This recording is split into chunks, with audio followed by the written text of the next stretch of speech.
Welcome to the Great Divorce Podcast, hosted by divorce financial analyst and retirement planning counselor Andrew Hatherley. Join Andrew and guest experts as they help late-life divorcees build the financial and mental foundation for a meaningful future. There is life after divorce. Now, on to the show.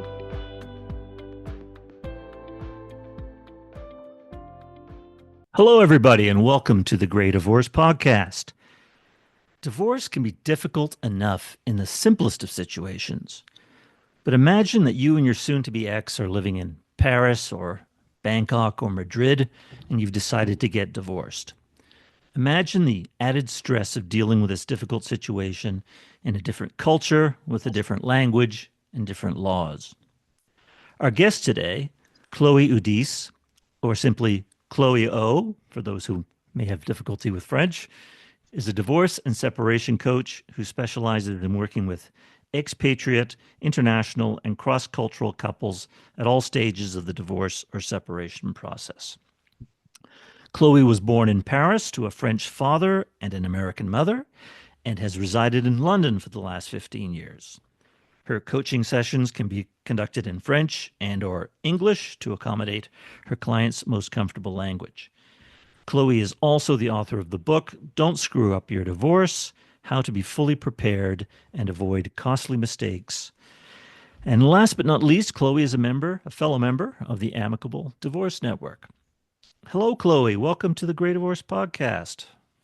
Thanks for having me, Andrew. It's nice to be here. Very welcome. This is a fascinating subject. We know we've done a couple of podcasts on living internationally. Later in life, and the experience of new adventures after divorce by living internationally. But let's discuss today the challenging situation of divorce internationally. But before we get into the nitty-gritty, I'd like to clarify, your role as a coach. For instance, how does it differ from being a mediator, and do you work for one party in the divorce, or do you work for both? How do you work here? That's a good question, and I get that question quite a bit. The main difference between a divorce coach and a mediator is that the mediator comes in to help people reach an agreement, and that's their purpose and their focus. Whereas the divorce coach is really there to be by your side through the entire journey. So it's not just about facilitating the settlements. It's also about helping people through all the other dimensions of their divorce, whether it's how do I tell my spouse that I want to get a divorce, or, people at work are, starting to comment about the fact that I seem very distracted. How do I handle that?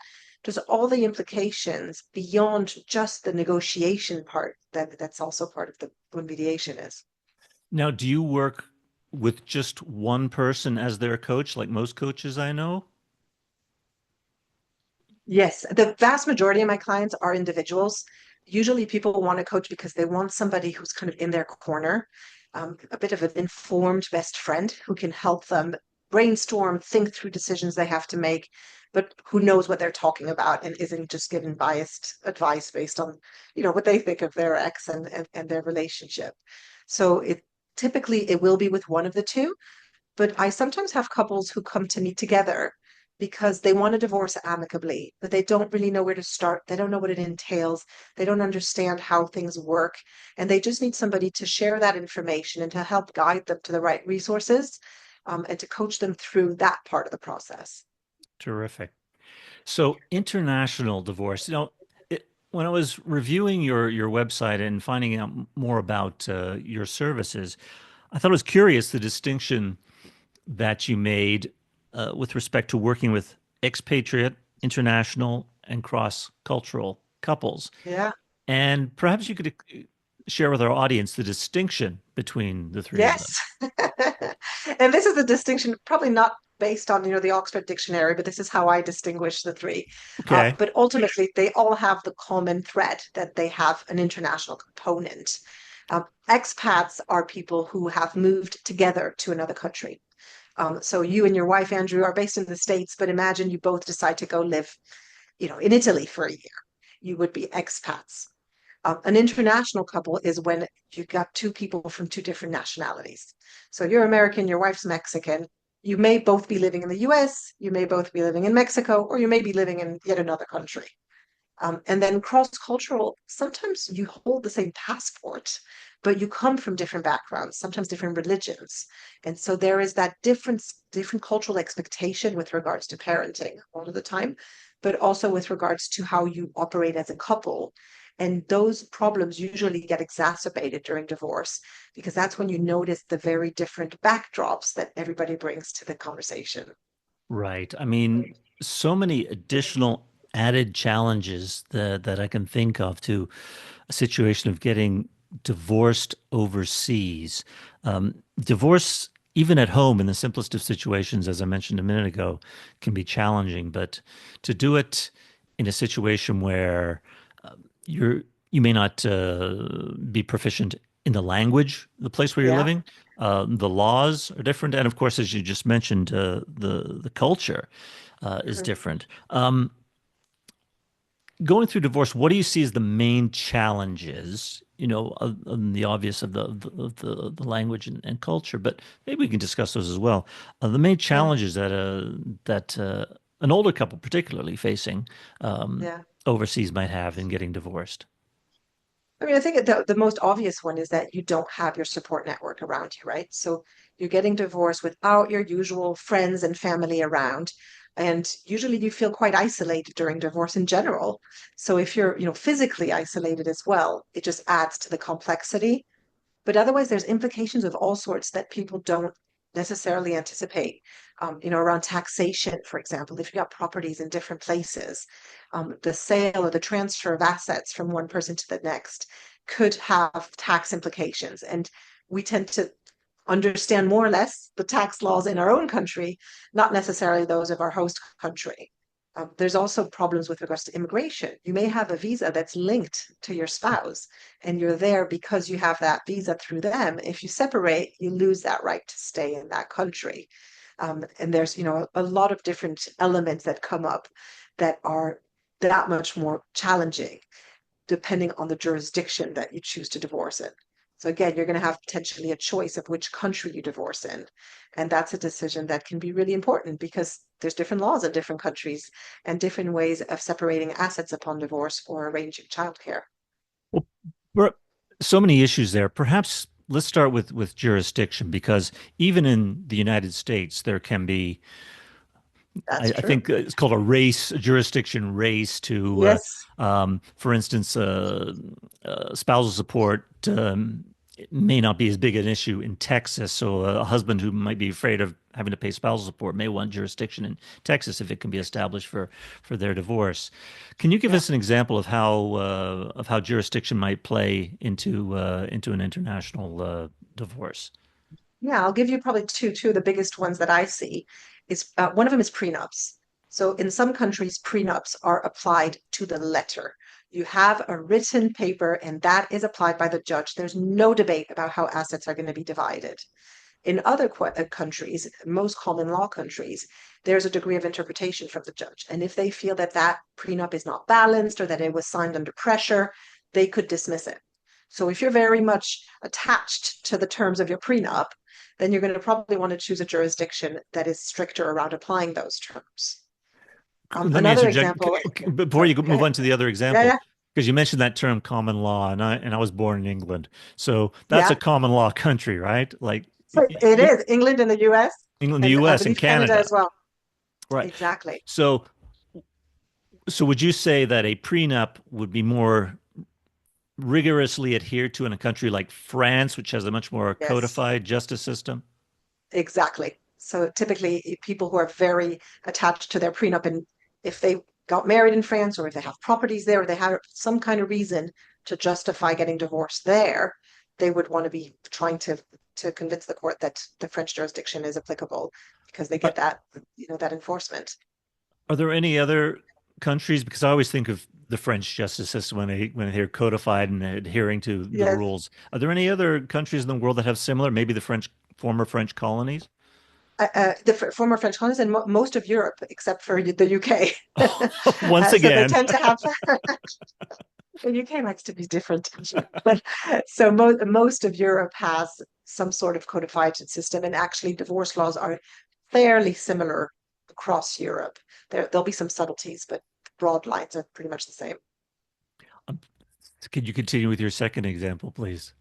Yes. The second example is financial disclosure. And that's one that I see a lot as well, because in the UK, just like I think in the US, there is a formal financial disclosure process as part of the divorce, Yes. which means that you have to submit all the evidence and it's a legal document. So if you lie or if you forget things, you will be held liable and there can be some legal repercussions. In other countries, it's a voluntary disclosure. So it's not formal, it's not legally binding, and you could lie, you could forget, you could, make it as thorough or as unthorough as you want.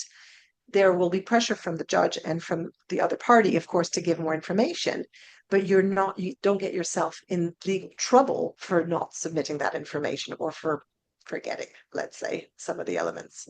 So again, somebody who is in a situation where they don't know what the family finances are. They have no visibility of what assets they have. They might choose a jurisdiction that requires a formal disclosure because that's going to be their only way of knowing what's available. If you go to a country where it's informal, you're in the dark and you don't really know whether what the other person is submitting is correct or not. Wow. It just becomes so much more tricky. I mean, I'm thinking of other issues off the top of my head here. What about the waiting period for a divorce? Can A you give very some big one. examples of how that may differ overseas? Yeah, I mean, there's some countries where you have to, I mean, in Canada, there's some of the states, I think North Carolina in the US and a couple of others you have to be separated for a year. In Spain, you have to be separated. Oh, no, sorry, not Spain, Ireland, you have to be separated for 2 years before you Wow. can get a divorce. Other countries like the UK, France, you don't have to prove that you've been separated. So again, if you're in a rush to get divorced, if you haven't been already separated and the clock is starting now, well, you may choose the country where you can proceed a bit faster, and it may be something that you take into consideration in that decision. I could see the cultural issues coming into play here because you mentioned Ireland and Spain, traditionally more conservative Catholic countries. I mean, now, obviously, lots of changes over the years, but with respect to divorce, perhaps they're less easy to get with those longer waiting periods in those countries. Yeah, and they'll also typically be jurisdictions that will be a bit more favorable to mothers, for example, to keep the children and have a bit of a more traditional approach to the family model. And so that's usually reflected in their laws and in how the judges go about, you know, making those kind of decisions. But then there's another cultural piece which you touched upon a little bit as well, which is the difference between common law and codified systems. And I have a lot of French clients because I coach in French as well, and they come to me with this very a clear expectation that there's a book somewhere that says that, how their divorce assets, how their marriage matrimonial assets are going to be divided upon divorce.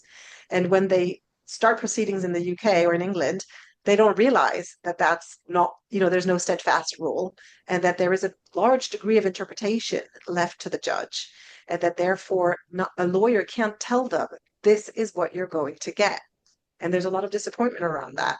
So again, understanding, acting as a bit of a cultural translator is part of my role to help people understand the differences in what they can expect from the justice system in one country versus the other. Wow, that's such important coaching that, especially as you mentioned at the outset, the issue of the support system not being there and the Mhm. sense of isolation. I can imagine that that can be quite profound. So it would seem the impetus to have a coach in that sort of situation would be much even more pronounced, even more necessary with all Yeah. these other issues. I think of another cultural issue because we're kind of seeing that in this country with a renewed push to institute cause for Mhm. divorce. I wonder how do you see that overseas? So again, a lot of variations, and those are all the different elements that I look at with my clients to help them make the decision with regards to the jurisdiction. No fault divorce. It may be something that people are very attached to. They don't want to be conflictual. They don't want to have to blame each other.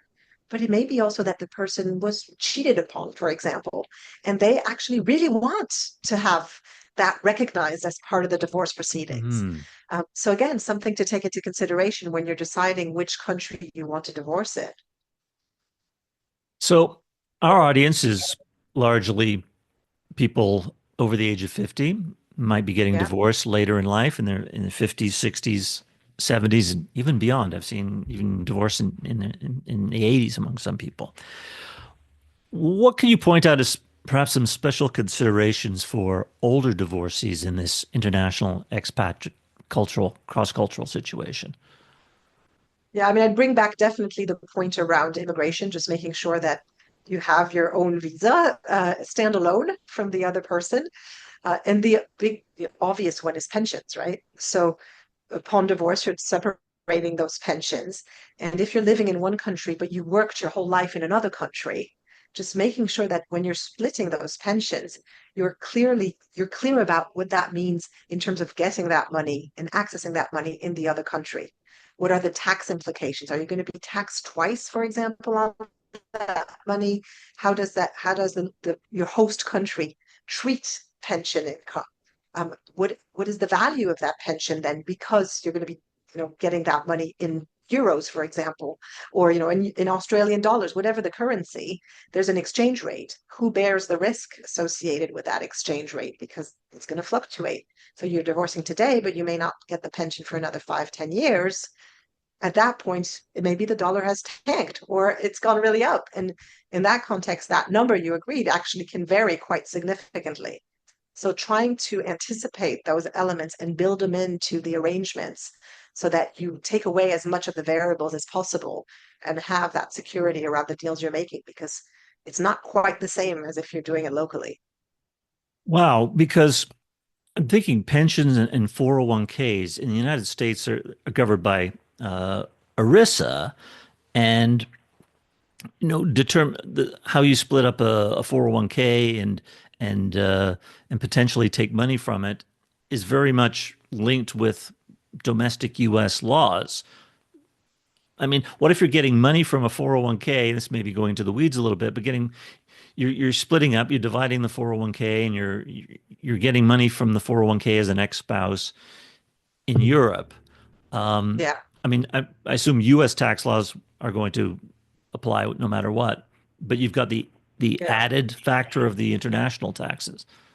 Well, you have at least the added worry of inquiring about what that will be.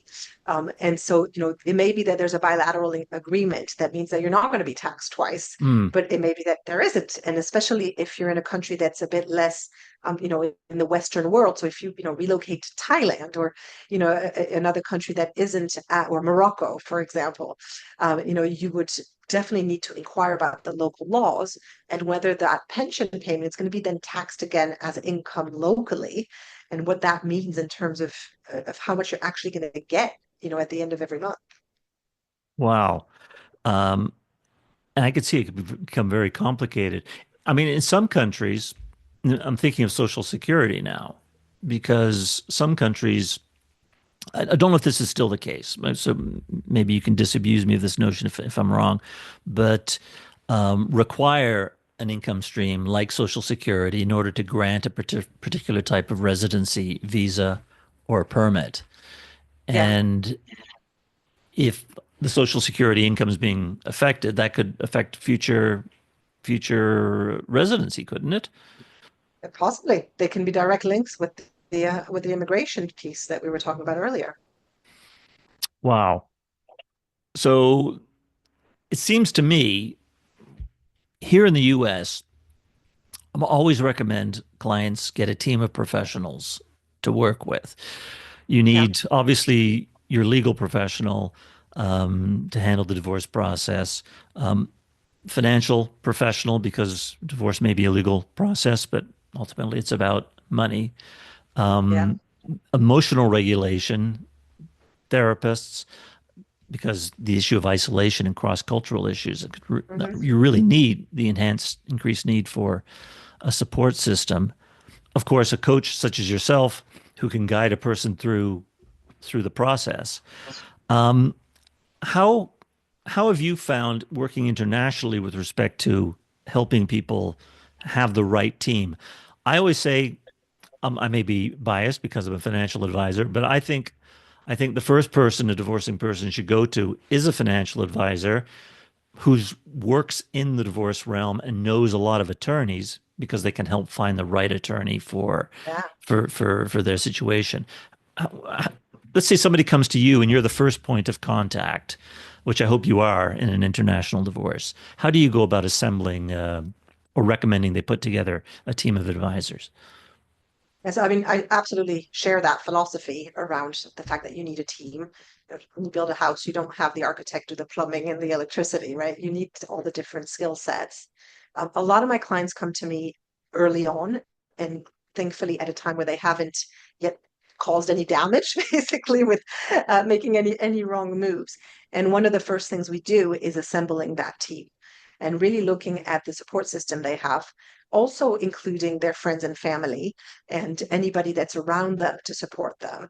And I actually have a worksheet that I work on with them to kind of map out. So who's there to be your cheerleader, who's there for legal advice, who's there for financial advice, etc. And it shouldn't be more, the same person shouldn't be listed more than twice Mhm. in that Yeah, role, in all those right. different options, because it's not a reasonable expectation. And what a lot of people do is they start writing it out and then they're like, oh, well, I thought that was my lawyer, like a whole lot. And that's where there's a lot of expectation setting required to make them understand that you can't expect your lawyer to be trained as a financial advisor, as a coach, as a therapist. As, that's just not a reasonable expectation. Nor is it economically viable, even if by some miracle they they had all that training. Exactly. So it's trying to help them understand the various disciplines that come into play. And then I work with them as well in selecting those people. So I, of course, have a vast network, as you do, of professionals, some of them through the Amicable Divorce Network, that are vetted and that I know that I can recommend because I know that they're not going to be ripping them off or trying to antagonize their ex just to make a few more bucks. So that kind of um, direction to various professionals is important, but it's a starting point. People still need to make their own decision with regards to who they want to work with. So I always suggest several names. And sometimes we spend time thinking about what kind of questions you want to ask, particularly with regards to a lawyer. What are the questions you're going to ask them? How are you going to express your needs? So, in terms of how you're going to communicate and work together, how often you're going to get billed, all those things, just anticipating those and making people realize that they're the client and they can choose the right person for themselves. And it's important to take the time to do that.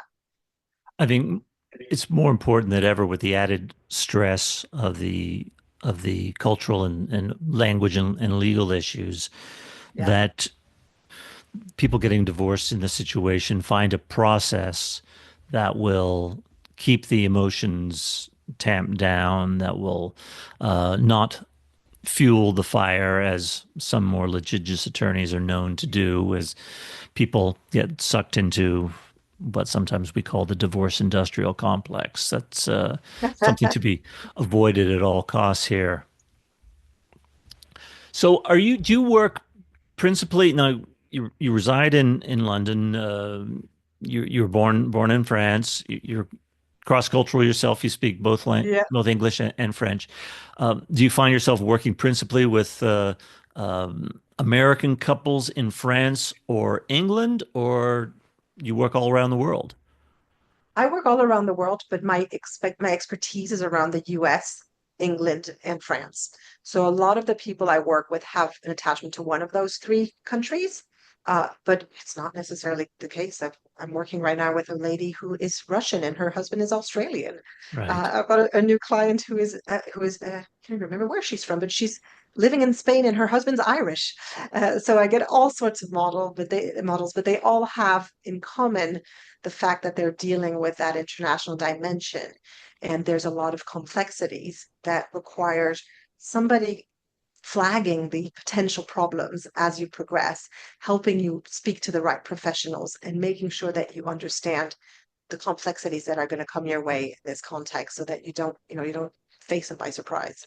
This is such an important service that you offer, Chloe. Before we wrap up, are there any other tips that we may not have covered for expat or international couples getting divorced?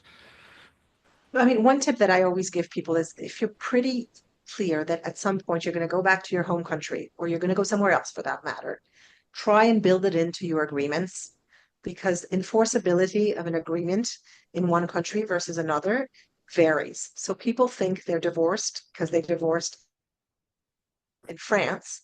You can divorce without going to court if you both agree on the terms of your divorce. Now, some countries, including the US, don't recognize that divorce because it's not a court order that ordered the divorce. And therefore, people who get divorced in France, they think they're divorced, right? They're divorced in France. They move to the US, they realize they're not. By US law, they're not divorced.